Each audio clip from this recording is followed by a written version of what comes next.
KXOK, LP St. Louis.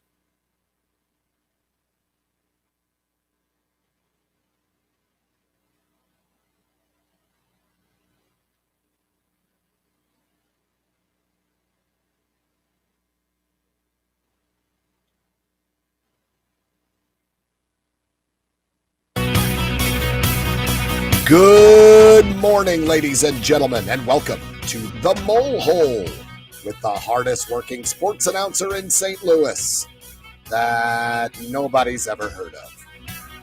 He's Randy Molman, and the show starts now.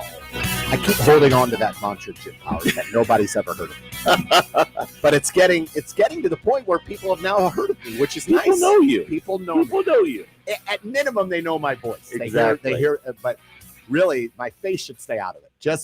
If I could walk around with, like in COVID where you had the mask on. If I could walk around like that all the time and then I'd just talk, that'd be great. Welcome to the Mole Hole. Jim Powers is here. We're going to talk politics and my fantasy football team the entire time. Beautiful. I woke up for 8 o'clock for politics talk. This is going to be awesome. Jim, did you know? You didn't know how famous this show is, I don't think.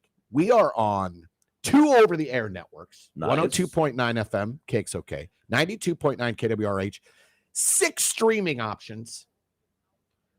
Hold on. I'm even going to do this. Look, everyone.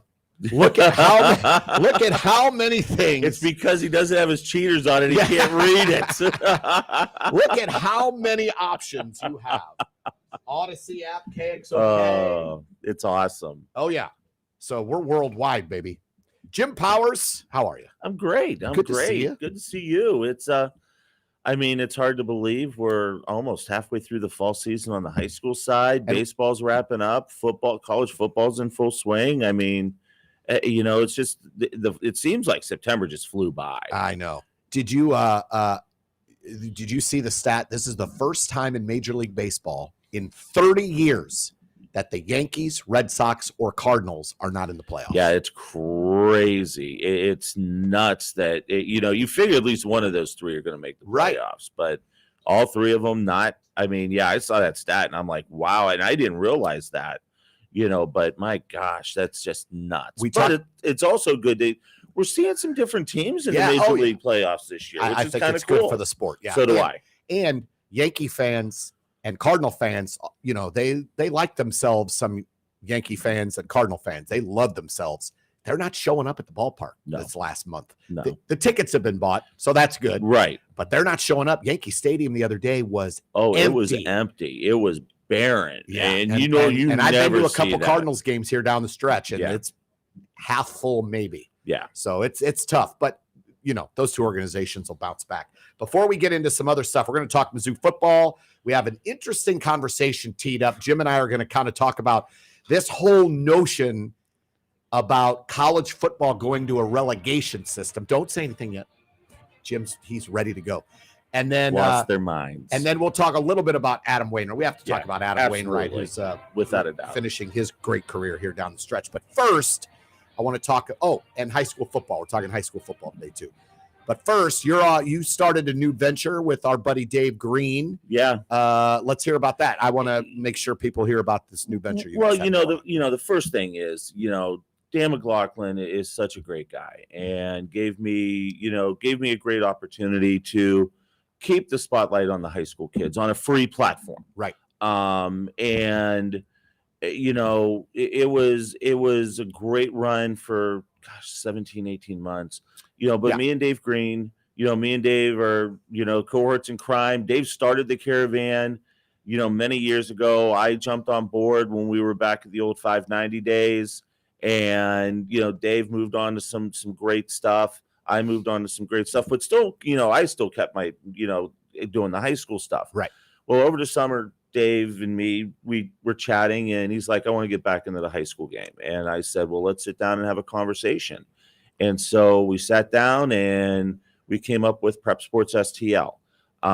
It's a free website. We've got a lot of the stuff that I had with, on Scoops. We've added Ben Vessa, who is just an unbelievable writer.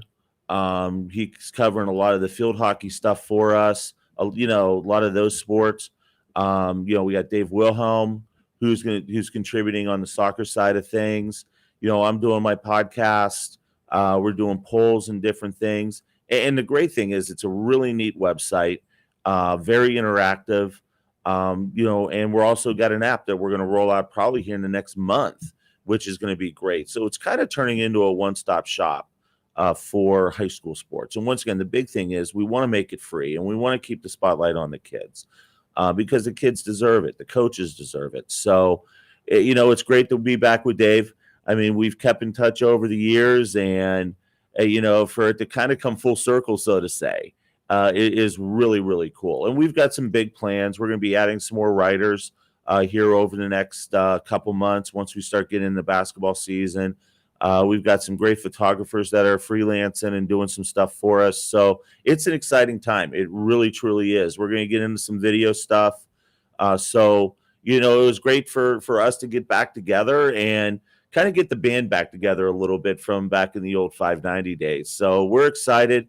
The launch was in early August, and it's been terrific. It's been so well received by, the coaches, the athletic directors, and it's been a lot of fun. And I'm excited to see where we can take this, to really give everybody a great opportunity to be spotlighted, and just not the football and the basketball. Right. We're getting into field hockey, we're getting into soccer, lacrosse, and those different sports that you just don't hear a whole heck of a lot about. So we're excited about it. I've told you this on the show before. I feel like you and whoever you were partnered with back in the day, Dave Green, most likely, really started to put a focus on high school sports, and then that spearheaded other people to start getting into that. I agree with that. And I feel like I have family in Texas. They cover high school sports, especially football. Oh, wow. Yeah. Like it's crazy, right? You're from Ohio. Always same thing. Right? Same thing. So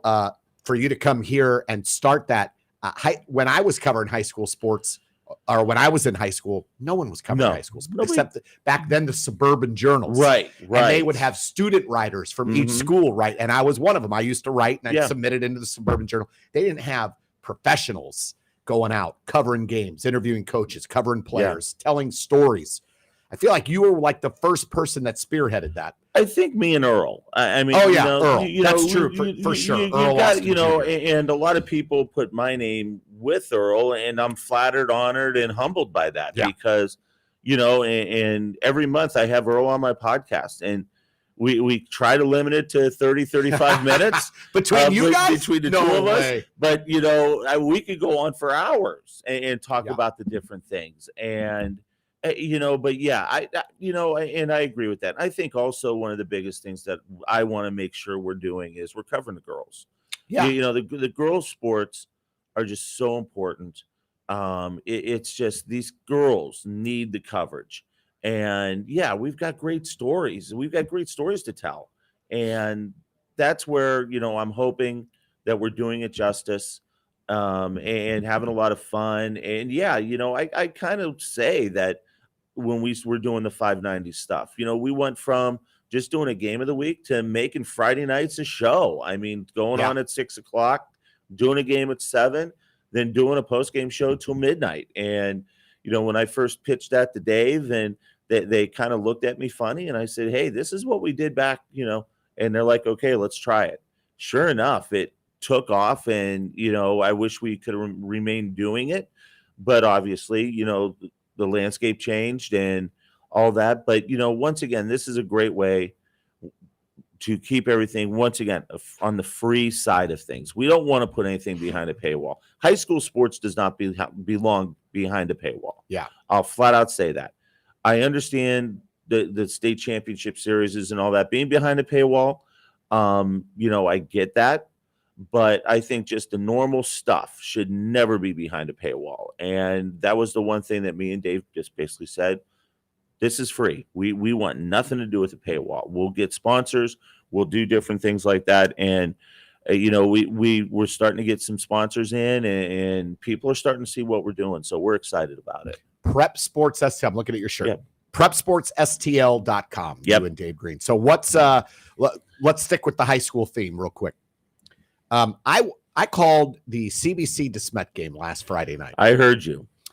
Well, that's I why do you say it heard like that? You roll your eyes. I felt bad for you guys because a game like that, biggest game of the weekend last week. Two of the yeah. best teams in the area, and DeSmet, I mean, dominated. Now, the takeaway I have from that game was CBC's good. DeSmet's defense is next level. They're big, strong, fast, and with that defense, they could win state championship with that defense. I'm telling you right now, what I saw out of DeSmet's defense last week was a defense that could absolutely 100% win a state championship. Yeah. I think this defense is better than what they had a couple years ago when they made the when runs. Made the couple runs. Yeah. But I think also, they also have a really nice couple pieces on the offensive side. Duff has turned in to be a terrific quarterback. Mm-hmm.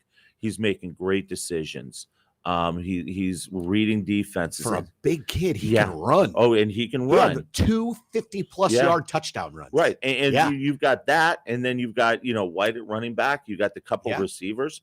DeSmet right now, as long as they don't stub their toe. And I actually talked to John Merritt, and he'll be on the podcast today that we'll release later on.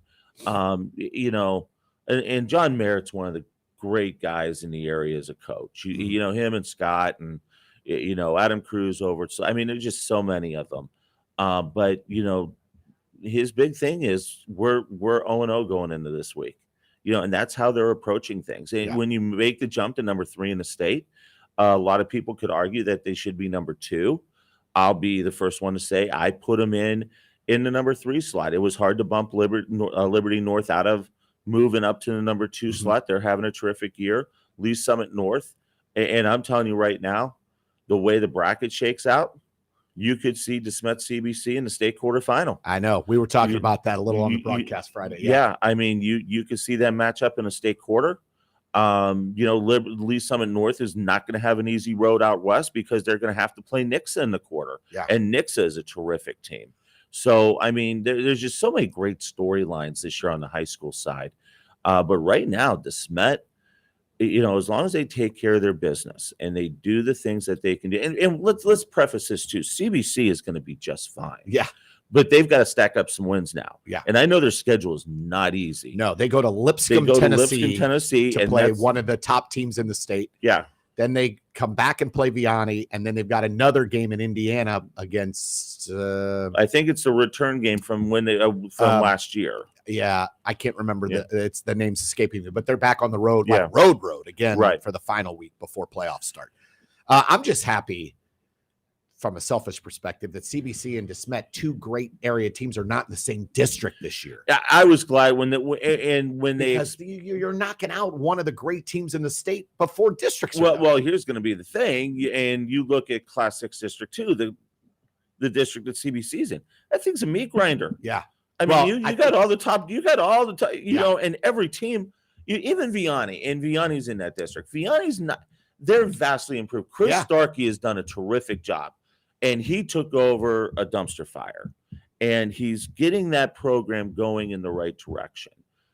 But you look at Marquette sitting at 4-1. You look at CBC 3-2. You look at Howell sitting at 3-2.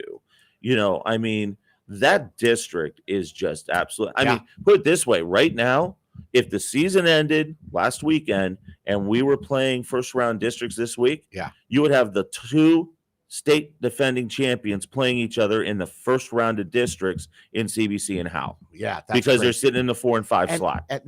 That's crazy. Here's you and I've talked about before the elevation of the basketball talent, men's and women's, in St. Louis high school level.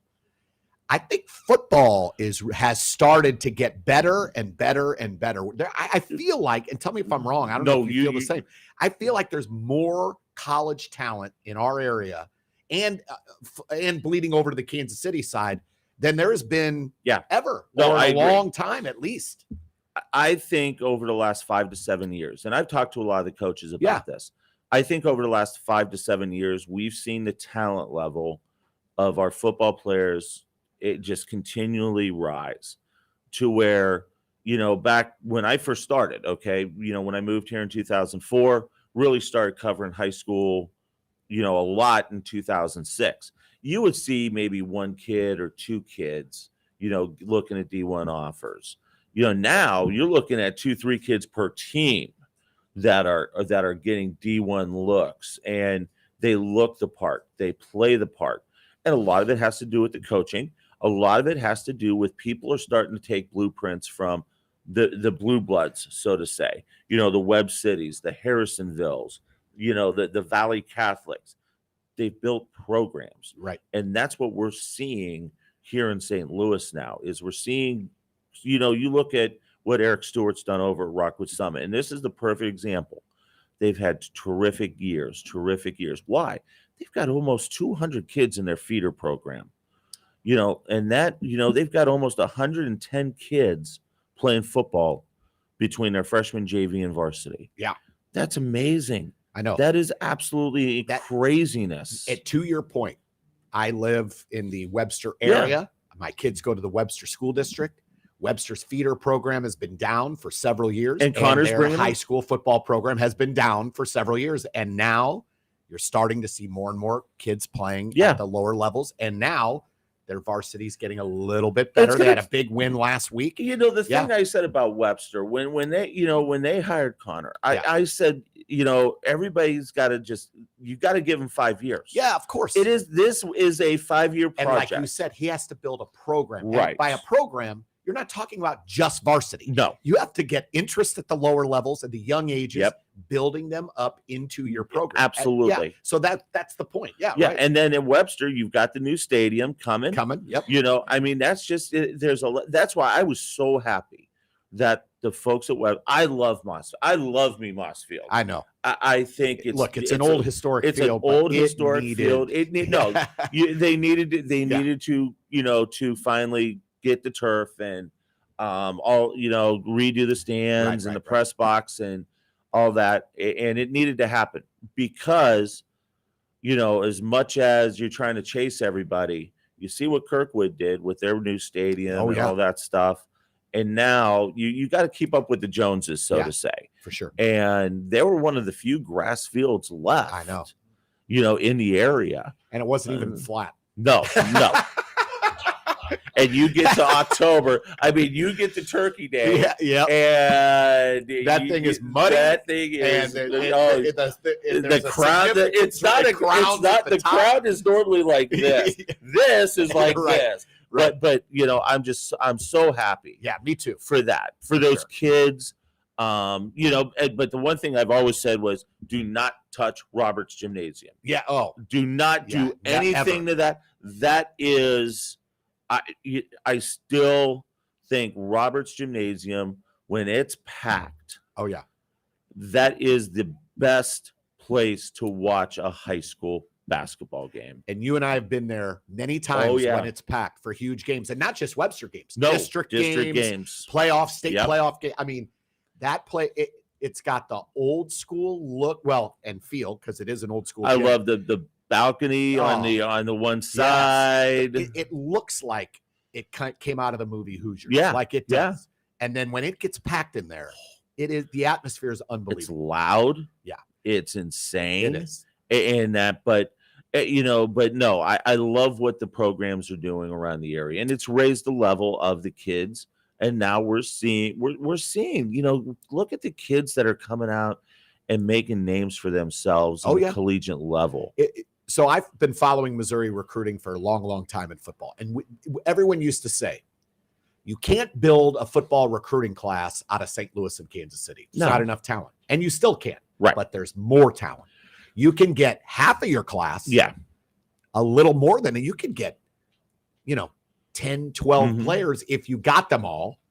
And that's a great start now. Sure. Whereas before it was, get the top 2 out of Kansas City, get 4 or 5 out of St. Louis, and then you have to go elsewhere to get everything else. But now it's more and more, you can get more players in this region that are good enough to play at the Power 5 level. The biggest piece right now is there was a time where you would never see a Nick Saban, or you would never see a Kirby Smart. You'd never see a Ryan Day, come through St. Louis. Now, the kids and the coaches have made it a must stop. Yeah. They know that they have to come to St. Louis now because there's so many terrific kids. And a lot of credit goes to the coaches.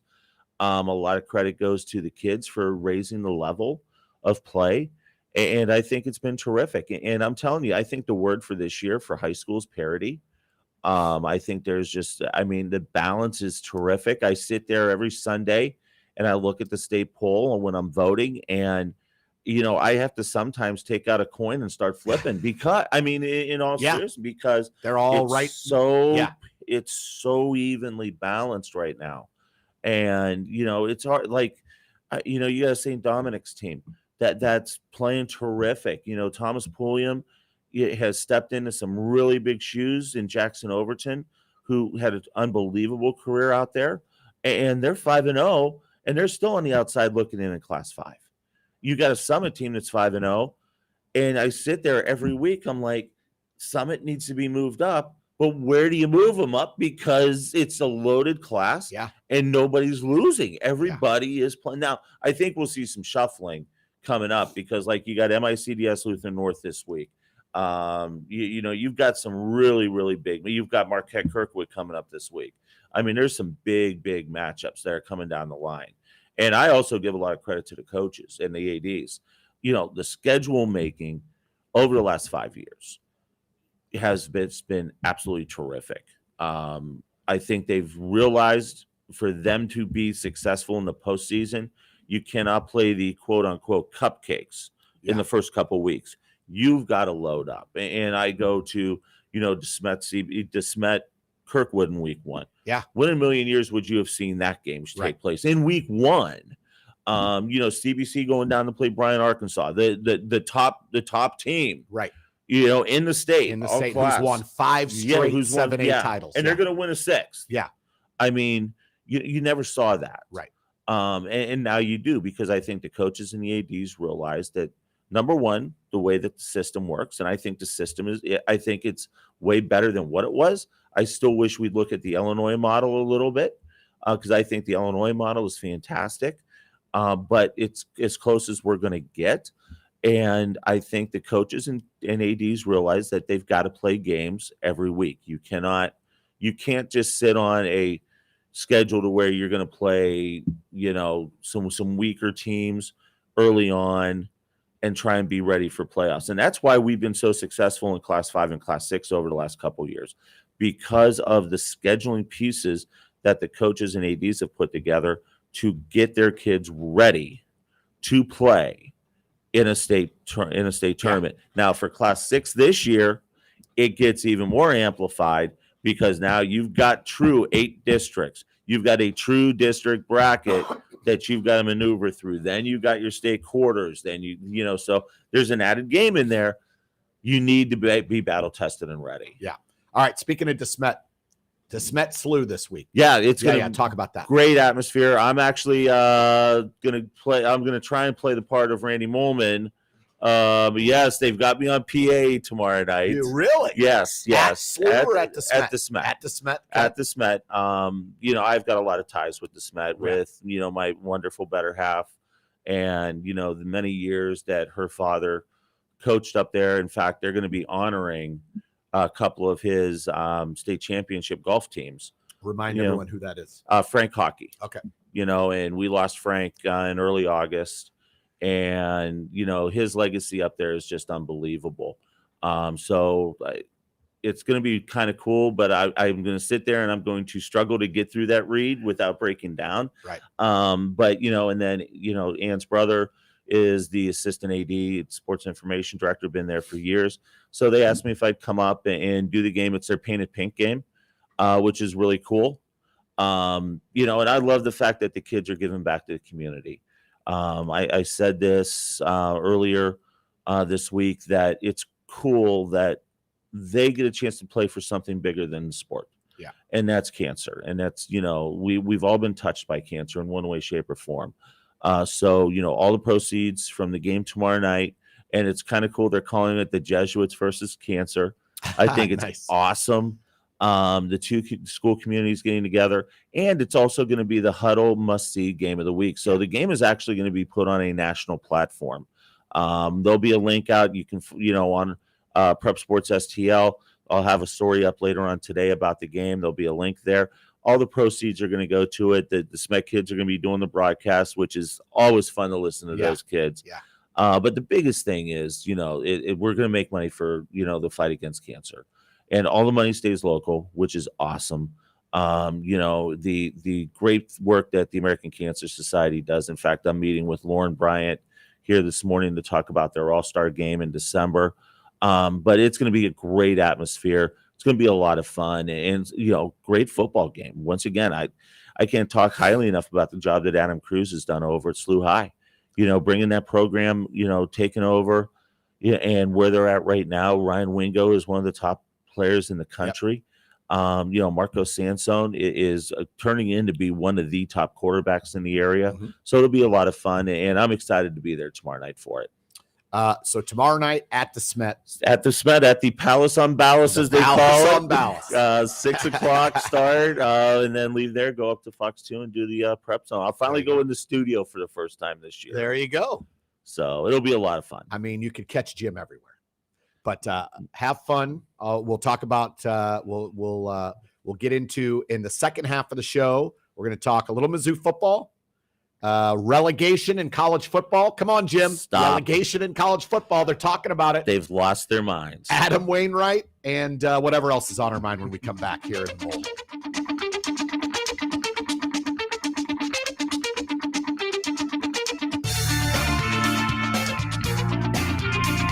Folks, it's time to let You've Got Maids focus on cleaning your home so you can focus on life. Whether you need weekly, bi-weekly, one-time cleaning, your home will be cleaned to your highest expectations. Your satisfaction is 100% guaranteed. You can get a free no-obligation estimate today. See how little it can cost to have all of your house cleaning needs met by You've Got Maids and their trained maids. All you have to do is go to you'vegotmaids.com, enter your zip code and a little bit of information about your dwelling, and they'll come back immediately with a free estimate. You've Got Maids offers cleaning services ranging from deep cleaning to simple everyday cleaning on a schedule that matches yours. Live well, laugh often, love much. Stop cleaning your house. Turn it over to You've Got Maids at you'vegotmaids.com. El Potro Restaurant and Market, located at 6920 Manchester Avenue, 1 block east of McCausland, offers the finest variety of Mexican and Central American groceries and goods. El Potro Restaurant serves authentic Mexican and Central American cuisine, including daily specials, not to mention the best horchata and tastiest margaritas in St. Louis. Open 7 days a week. El Potro, 6920 Manchester Avenue, 1 block east of McCausland. Height Digital is a full-service digital marketing agency that helps local businesses grow online. They offer everything from logo and branding to website design, search engine optimization, and paid advertising on Google and Facebook. Height was just named to the top marketing agency list for 2022 by St. Louis Small Business Monthly. Contact them today for a free digital audit to see how you can grow. That's Height Digital, HITE digital.com/ST-Lewis. We are back in the Mole Hole. Jim Powers, PrepSportsSTL.com.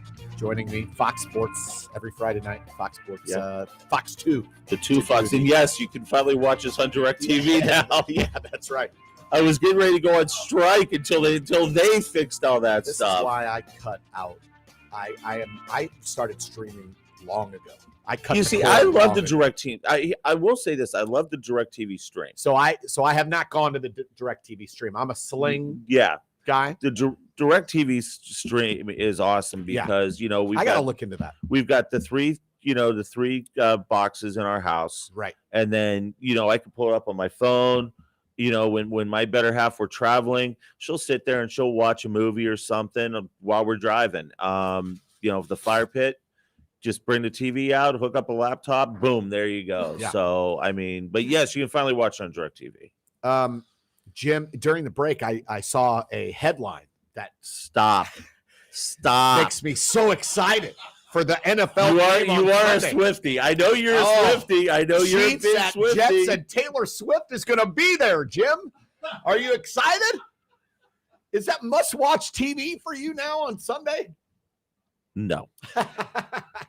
Number one, it's the Jets. Right. And that dumpster fire. Right. But no. Look, this is what I tell. First of all, it's funny. My daughters are 22 and 20. They are not Taylor Swift fans. Thank goodness. Not fans at all. So we are not a Swiftie house. However, she's a genius. Oh, without a doubt. Genius. Look, let's be honest. To my old man ears, every song of hers sounds the same. Yeah. They all sound the same. But somehow she has turned this into an empire that we've never. This tour, she's going to make $1 billion. Can you imagine the breakup song though when her and Travis break up? That's what. That's going to be epic, right? That's going to be phenomenal. She's a genius. Travis Kelce has his own brand. Oh, I mean, the two of them together. Look, I already got tired of hearing about it last Sunday. Oh my God! Already. I flipped it on. I saw, and I immediately flipped it off. I just couldn't watch it. But these two brand ambassadors for themselves getting together is kind of a genius move. They didn't need it, but the work. Did you see, by the way, in actual raw numbers? Sunday, once everyone realized Taylor Swift was there for Travis Kelce, his jersey sales went up 400%. Oh yeah. He got 300,000 new followers on Instagram. Wow. He had through the roof. I thought Twitter was going to explode because that's how I first found out. I was watching another game, and they showed the picture. I'm just like, oh my gosh! And so I flipped it on. There it is. I'm like, okay, enough said. Flipped it right back off. Yeah. But the viewership went through the roof. I found out on NFL Red Zone because I watch NFL Red Zone every week. So all of a sudden they pointed out she's there. And I was like, this is and then after the game, Patrick Mahomes is like, I had to get him a touchdown because he needed to show off. It was fun. The whole thing is pretty funny. And the way Mahomes and Kelce are treating it is pretty funny. Taylor Swift really got into the game. You can tell from the whole thing is funny to me. I'm already tired of it. Yes. But we'll see how long it lasts. I don't imagine this is going to be a 50-year romance. The breakup song's going to be epic. That's all I'm going to say. Stay tuned. Before we get to Mizzou, your team are the Ohio State Buckeyes. A big win last weekend. Yes. I didn't get to watch the game. Oh, I watched every second of it on your deck or your patio. Yep. That close game. And from what I understand, a good game. It was a great game. Yeah. I mean, in Notre Dame has a terrific team. I really, really think that they're going to make a lot of noise. I think their only other possible loss on the schedule is to USC. But, Ohio State, a lot of questions going in about their quarterback, and the sophomore played well, did a lot of great things. I questioned a couple of Ryan Day's calls early, 4th and 1, fourth and goal on the 1. They went for it in the first quarter. I get trying to score in that situation, on the road. I would have taken the points. But then, that drive at the end and, I know the Notre Dame fans don't want to hear 10 people on the field for the last 2 plays. And, unfortunately it was the right side D end that wasn't on the field. And that's exactly where Ohio State ran it. Yeah. But, Ohio State comes out of that and, the Big Ten, that Big Ten West or East, is just an absolute gauntlet you've got to go through because Penn State's playing at a terrific level. Yeah. Then obviously Khaki Pants himself, coming off the suspension. I don't say, I'm sorry, I'm from Ohio. I still do not say that it's the team up north, and it will always be the team up north. I have a buddy who's in my neighbor who's a huge Ohio State fan. And every time in the last, when they lose to Michigan, he wants the Ohio State coach immediately fired. Everybody does. Ryan Day has done a terrific job. Yeah. I was kind of surprised Lou Holtz made the comments that he did. But what people don't understand, and here's the realistic Ohio State fans. Yeah. What Lou Holtz said is kind of true. Remind everyone what he said. You know, basically he said that Ohio State's a good team, but not a great team because of, you know, their toughness sometimes. And that's been, they've been exposed. The last 2 Michigan games, they were exposed.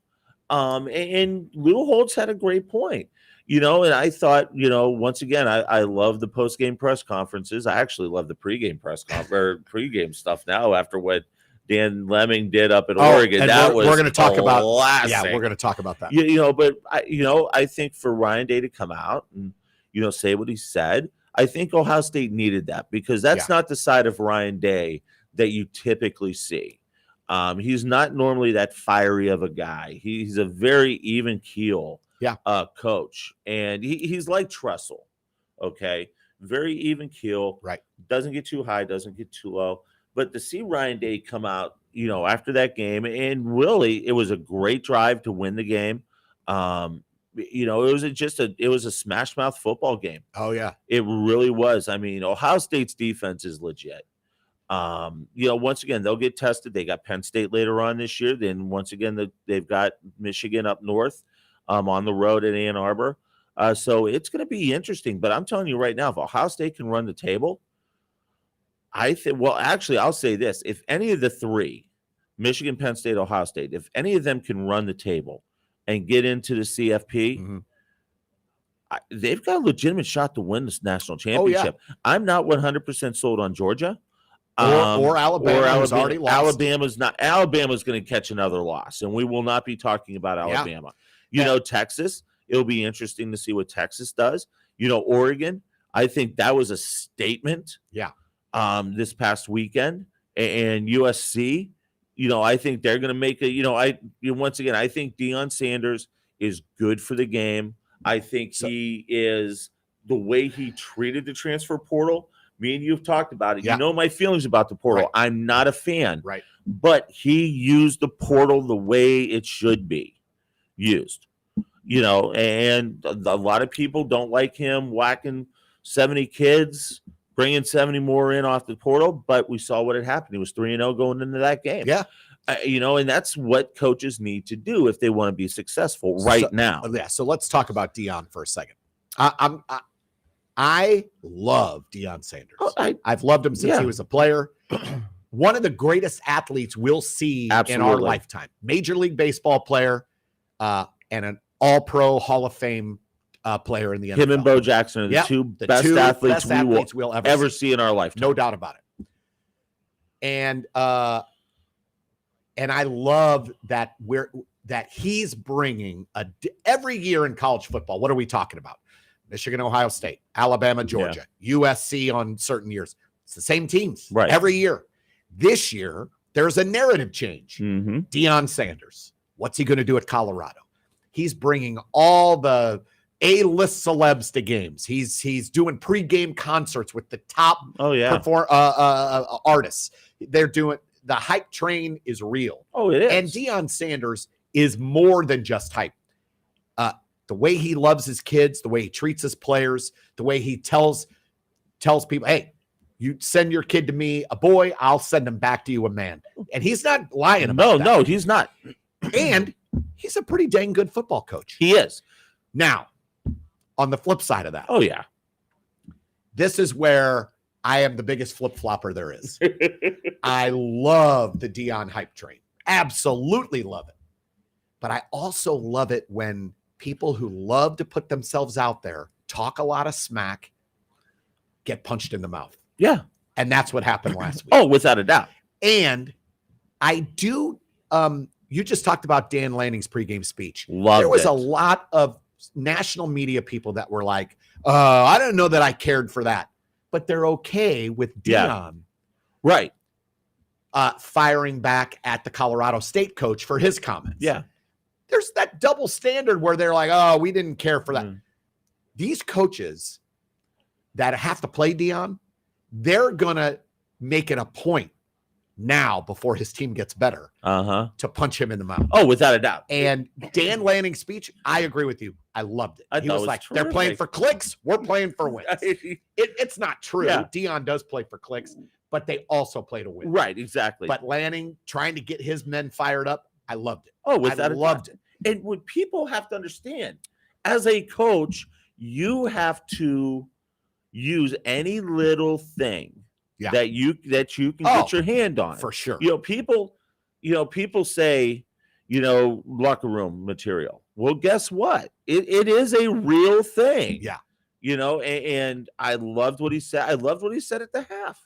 We're not taking our foot off the gas pedal. And I love Deion's response to it. I thought, once again, you can say what you want about Deion. I think Deion can be a really, really, really special coach. Yeah, there's no doubt. I think he's got the right staff around him. Oh, I think he's got and one of the things, and what people don't understand, and you hit it on the head, he's not, these kids aren't just at Colorado to play football. They are there to grow as men. Yeah, no doubt. I saw a video clip, and he literally brought in every female that was working in the Colorado football office, and there was maybe like 8 or 9 of them. Mm-hmm. Brought him into the team room, stood there, and he basically said, listen, one thing I'll tell you right now, you will not disrespect a woman. You see these ladies right here? You will address them as ma'am. You will get to know their names, and you will get to say hello to them every time. If I hear one time that you disrespect a woman, you will no longer be a player on this team. Yeah. Not enough coaches do that. And I think that should be coaching 101. Yeah. I am fully on board with what Deion Sanders as a man. Right. Oh, without a doubt. Is doing. He's a man of faith. Yeah. A man, a coach, a father figure. Yes. Someone who's going to teach those young men how to be men when they graduate from there. He wants them to There is nothing about what he's doing at Colorado that I am down on. No. And on the flip side, whenever someone who is out there look, the Colorado State thing, the guy made a comment about wearing sunglasses, and Deion took that as, now it's personal. Once again, though, I mean, come on. He took that little I know, and here we go. And they almost lost to Colorado State. But again, I told you, that's where I'm like, I love what he's doing. But on the flip side, take your medicine. Yeah. You do a lot of talking, take your medicine. He keeps receipts, remember? Oh, yeah, he'll keep receipts. But guess what? The coaches now have receipts. Oh, without These a doubt. coaches they're playing. Oh, yeah. They're writing down everything he's saying. But I'm going to tell you right now, you better get him now. Yeah, for sure. You better because get him now. That program's only going to get better. Uh-huh. They're going to be elite.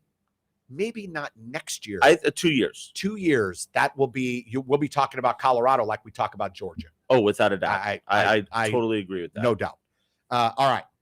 On to Mizzou. I just want to say, Mizzou had 45,000 at the Dome Saturday I was kind of disappointed in that game. number. So I was initially too, until I went back because everyone was like, "Oh, St. Louis, we should have sold this game out." Okay.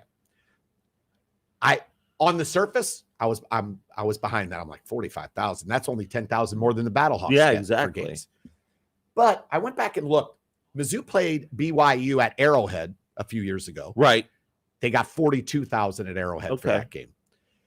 Part of it's the opponent. Sure. No one was jazzed about playing Memphis. And Memphis doesn't travel well. And Memphis does not travel well. Right. I had heard they only sold 900 tickets. I heard they kicked back 1,500 tickets out of their allotment. And there were more than 900 people there. Sure. But out of the Memphis allotment, they sold 900 tickets. BYU, they didn't travel to Arrowhead. No. Those were all Mizzou fans. Right. So, when I look at it like that, you're talking about 40,000+, and there's 70,000 Mizzou alums in St. Louis. So you're talking about 40,000+ that got into that dome. Okay. Yeah. Now I feel a little bit better about it. But the St. Louis Sports Commission has now come out and said they're going to take a look at the turf and the facilities. You have to. And make an upgrade. You have to. I was worried during that game that someone was going to get seriously hurt. Yeah. That turf is old. It's flat. It's not soft. No. And it looks terrible aesthetically. I flipped it over at halftime. Yeah. There was like a 7-minute gap between the halftime of the Ohio State Notre Dame game and even though they both started at 6:30, right, there still ended up to be a gap. So we flipped it over at half. Yeah. And when I looked at the field, I'm just like, what are we doing? Yeah. But no. And here's your politics for the day. Okay.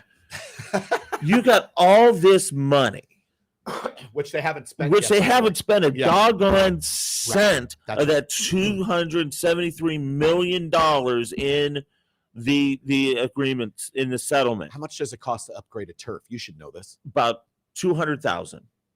Yeah. Easy. Yeah, that's it. Easy. 200,000. Put some paint on the walls. Well, I mean, there's Okay. just so I will say this: there's not enough lipstick no, there to no, put and on I that know pig. that. The I dome. know that. Look, I was telling some of my Mizzou folks when we were at the dome. Let's just call it what it is. The dome is a terrible place to watch a football game. Absolutely. It is awful. There's no football atmosphere. There's no natural light. I don't care what kind of lighting they put in Yeah. that place. It's old. It's dank. It's dark. dingy. It's dingy. It's a terrible. Unless you have a product in there that's elite. When I used to go to Rams games back during the Greatest Show on Turf Days, I couldn't hear when I left the building. Right. When you have a team at that level, the dome is ridiculous. Yeah, it's stupid. But you have to be at that level for Right. it to be a good atmosphere. I agree. You can't be just good. You can't be bad. You can't be average. And you can't put a one-time event in there and expect it to be this elite because the atmosphere inside that building does not lend itself well. It's No. terrible. But It's all we have. And if Right. they want to host more games, which they can, they've got to upgrade the turf, number one. the turf has to and be they have to upgraded. upgrade the video boards. Yes. The video boards are old and Uh-huh. small. So if you're going to attract games and the XFL even, you've got to upgrade. And the turf, number one, you got to avoid injuries. Yeah, I was so happy that nobody got seriously hurt in that game. I agree. And you have to do that. If you want, it's going to get interesting. And, that with the possible change in the high school, scheduling to where they're looking to possibly go back to all state championships on Thanksgiving weekend. Yeah. Well, guess what? You can't do that at Faroe Field every year because of the Arkansas game. Mizzou, Arkansas, Yeah. and yeah. You can't do it. Yeah. And I know St. Louis wants to put a bid in. Well, number one, you've got to upgrade that turf. Yep. But number two, you got to come down. The last bid that they put in was $250,000. That ain't happening. That's not going to fly. You've got to figure out some stuff. And if you want to get some other events, but the biggest piece of the whole deal is you absolutely have to change that turf out. Yeah. Because I agree with you. When I saw that turf, I just kept cringing during the game, looking at Twitter, like, did somebody get hurt? I hope nobody gets hurt. You know what would be cool? If City Park put in a bid for that. They did not build it to do football. I mean, I wish So they you would can't too. you can't put a football stadium in there? No, they didn't. Too small. It's a little too small. Yeah. I mean, but here's the thing, and I wish they would have too. I wish they would have taken at least this one piece from what the Columbus Crews soccer stadium was Yeah. until they got their new shiny play toy down in Columbus. Yeah. They actually hosted a bunch of football games. Oh, they did? I know down in Frisco, their stadium, Toyota Stadium, that's where the FCS championship is. Yeah. That's where FC Dallas plays. They host a ton of football games, but the other part of it too is if you're going to do something like that, you got to have the top groundskeeping crew. Oh, yeah, because it's natural It's grass natural and you're playing grass. Thanksgiving weekend. Exactly. Yeah, in winter. I mean, I'll never forget they played back in my days back in Ohio over in Pennsylvania, the old Three Rivers Yeah. Stadium before they moved over yeah. to Hines. Yeah. That was all great. No, in fact, I take that back. It was the early years of Hines. The Western Pennsylvania Scholastic Athletic Association. Yeah. They played their championships down there at Hines. Yeah. Got a rainstorm. And then it flooded the field. It flooded the field. Yeah. It absolutely destroyed the field. Ugh. And the Steelers had to pay $100,000 to returf the field because the Steelers were playing the following weekend. Yeah. That's why you don't see a lot of NFL, natural grass state like Kansas City. I love Arrowhead, but you'll never see a high school. You may see one college game on there, but you'll never see them bid for a state championship because they're not going to destroy their field. Right. And the Chiefs might be playing Thanksgiving weekend. Yeah, absolutely. So that's a whole other thing. All right. College football, Jim. College football. Don't People, yeah, don't we're start. bringing it up. Don't start. There's been some talk, some chatter about turning college football and then maybe ultimately college basketball into a relegation type system where you have, and let me explain it. As you know, in international soccer, there is a relegation system for all the levels of professional soccer. The bottom, it depends on the league, right? I don't know all the rules, but the bottom 2 teams, let's say, at the top level would get relegated to the second level. And then the 2 champions or the top 2 teams of that level would get promoted to the top level for the next season. So they're talking about throwing that around as a college football model where you would have 20 to 24 teams in that upper tier, and then you tier it down from there and relegate every year. The 2 worst teams at the top would bump down, the 2 next teams would bump up, and they would do that every season. What do you think? For those on Facebook Live, just looking at Jim's face. What do you think about that idea? They can't even get a 12-game playoff correct. How in the world are we going to do that? Listen, the landscape of college football, it is what it is. The Pac-12 is done. Yep. We know that. Yep. Regional conferences are done. Regional conferences are done. We are going to see 3 mega conferences. Right. You're going to have the SEC, Big Ten, probably the ACC. Okay. Maybe the Big 12 if they can get their stuff together. Okay. Oh, yeah. Big 12. You're going to have 3. Who does the Big 12 have left with Arkansas and Texas and Oklahoma leaving? Well, in terms of Colorado's moving over. Moving in. That's true. BYU's moving over. BYU's in. Cincinnati's in. Houston's in. But once again, you know what I mean? Yeah. You're going to see 3 mega conferences of 20 to 24 teams, and that's how your playoffs are going to be. You know, let's just call it what it is. The Power 5 schools in football, the NCAA has nothing to do with football. No. They want no part of football. They let the CFP basically run everything, and the Power 5 commissioners. You're going to see the mega conferences. You're going to see the 12-team playoff, and that's where it's going to end. Then you're going to see everybody else that is just going to be lumped into that mixer, and it is what it is. So this isn't relegation, but it's a tweak on it. If you're going to have, okay, you say 20 to 24, let's say you have, just for a round number, 60 teams in the power conferences. Right. So does the rest of the college football landscape just do their own thing? Yep. Will they have their own championship? Probably. Here's my other question. Why can't we do this just for football? And let me explain why. And I think you'll get it once I explain it. Why are we making USC volleyball go play Rutgers? Why are we making soccer or softball travel across the country? So why don't you just do this power conference thing only for football? And no, that's what it's going to be. Then keep the regional conferences for all the other Olympic sports, football and basketball. No, and then I get what you're saying. You know what I mean? I get what you're saying. They're just not going to do it for one. You're making softball travel to Maryland if you're UCLA. I think you know what I mean. Once again, I don't understand the motives of all that. Well, I know what the motives are. We all know what the motives are. It's money. It's money. But the Olympic sports don't make money. No. So my point is, here's what I'll say about that, and just hear me out. Okay. Because I've seen it. Yeah. What people don't understand. Yeah, you've worked in college athletics. You go down to an SEC softball game. Yeah. Okay. Say you go down to Florida. Yeah.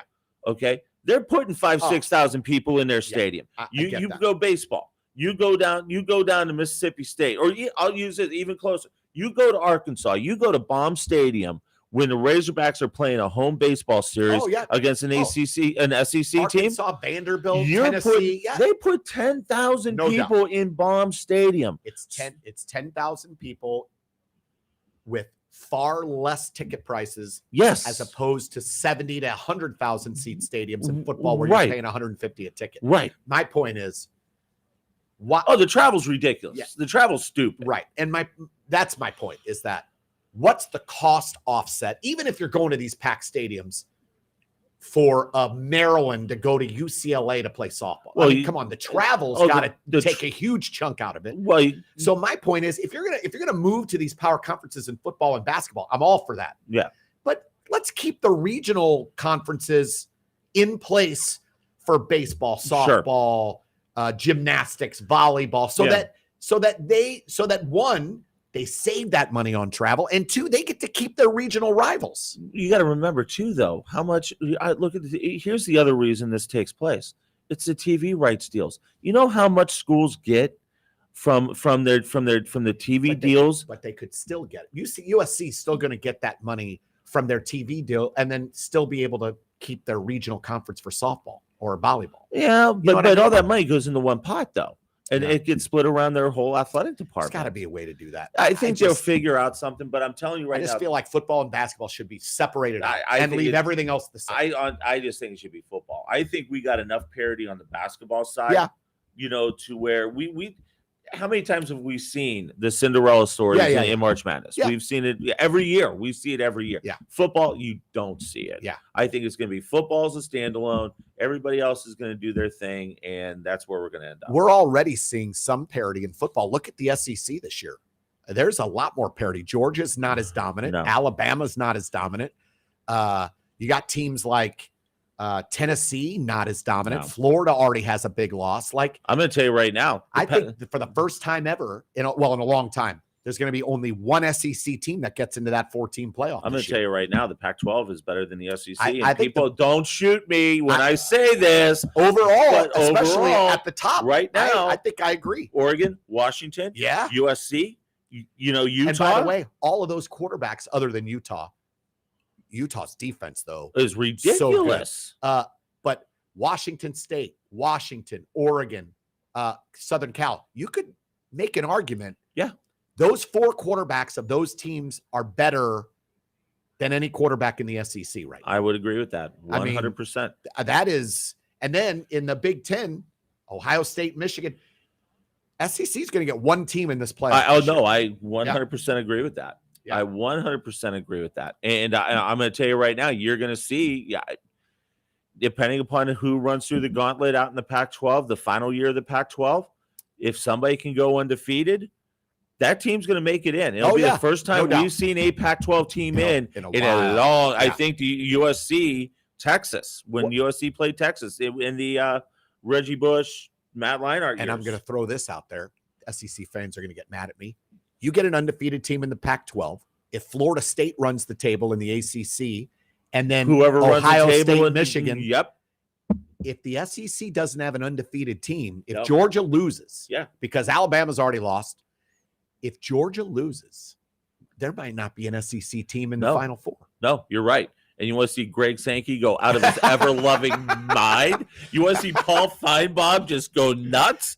Oh, my God. Yeah, But it's true. possible. It's possible. Oh, yeah. Because Florida State's playing at an unbelievable. I mean, Mike Norvell took so many shots. Right. And 2 years ago. And when Colorado hired Dion, that fan base went nuts. Yeah. Because they were They wanted they Dion, wanted Dion but, coming home. Yep. You know, they got Mike Norvell put away all the noise and has an unbelievable job Yeah. in coaching that Florida State team. That's Jim Powers. Jim, We were going to talk about Adam Wainwright. We never got to it. Adam Wainwright. What do we want to happen this weekend? We talked about it off the air. I want him to either DH on Sunday or a pinch hit. He's Let gotta- him he's get out gotta there hit. Yep. for one more at bat. One more announcement. Bring him out. Let him hit Yep. because he hasn't been able to hit for a couple of years. Yep. Let him hit. Let him take some hacks. What a career he's had. He's one of the Absolutely. best Cardinals of all time. 200 wins is nothing to sneeze He's at a Hall these of days Famer. for sure. You're saying Hall of I Famer? think Hall of Famer. Adam Wainwright. Wow. I mean, and so many great moments. Yes. So many great moments in his career. Remind everyone real quick where prepsportsstl.com and then where else can they find you? Fox 2 every Friday night during football and basketball season. Every Thursday night on 550 and the podcast and all that fun stuff. Jim Powers, everybody. This has been the Mole Hole. Thank you for tuning in. Until next Thursday at 8. So long, everybody.